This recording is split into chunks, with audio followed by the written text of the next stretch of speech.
Manchester City were remarkably ruthless in their 4-1 win over Borussia Dortmund in the Champions League on Wednesday night. To no great surprise, Erling Haaland was as clinical as ever in front of goal, and perhaps to some surprise, Phil Foden looked back to his old self with 2 goals. But what really stood out to me in this game was the manner in which Pep Guardiola's team won this football match. They looked quick and direct as opposed to ponderous and overly methodical, and it worked wonders for them on the night. And while this match perhaps underlined why Pep Guardiola's team should still be considered among the favourites for the Premier League and the Champions League this season, I think it was also the latest example of how Manchester City's tactics fundamentally changed this season. Whether through necessity or design, Pep Guardiola's team are no longer this possession-based side that dominated the Premier League for year after year.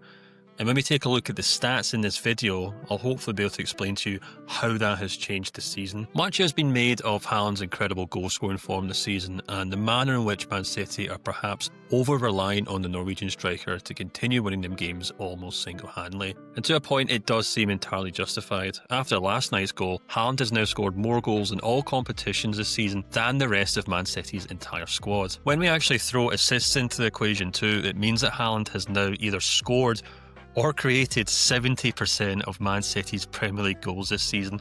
That's obviously obscene.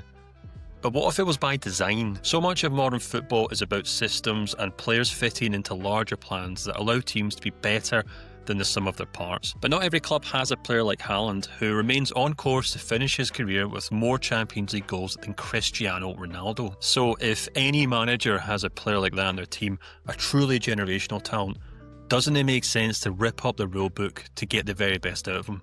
Because that seems to be what Pep Guardiola has done this season, and it seems to be getting the very best out of Haaland in terms of scoring goals in front of goal. When we narrow in on who is scoring or creating Man City's goals in the Premier League this season, we can clearly note that an incredible 71% are coming from Haaland and the other forwards in Guardiola's team. As this graph hopefully illustrates, that's a huge jump on last season's figure, and far higher than the 59% figure of the 2 seasons prior to that. But what's also worth noting here is how the goal contributions from midfield have taken a nosedive this season, compared to the 4 campaigns before this one. This brings us back to the Dortmund game.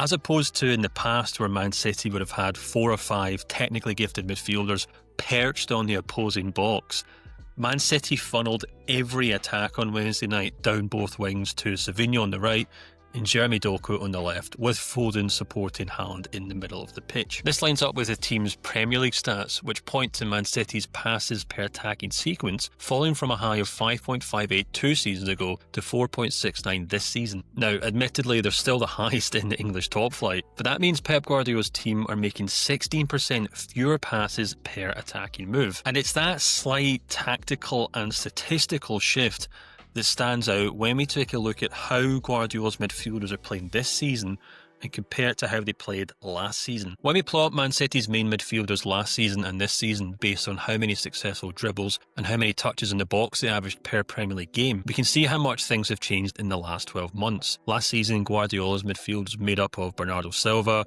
Kevin De Bruyne and Foden, all having plenty of presence in the box, but with very little need to dribble up and down the pitch. However, this time around we can see that Rondiers, Gonzalez and Foden are all averaging pretty impressive dribbling stats, while making far fewer runs into the box. Now, this all makes perfect sense when we consider Man City's new style of play this season.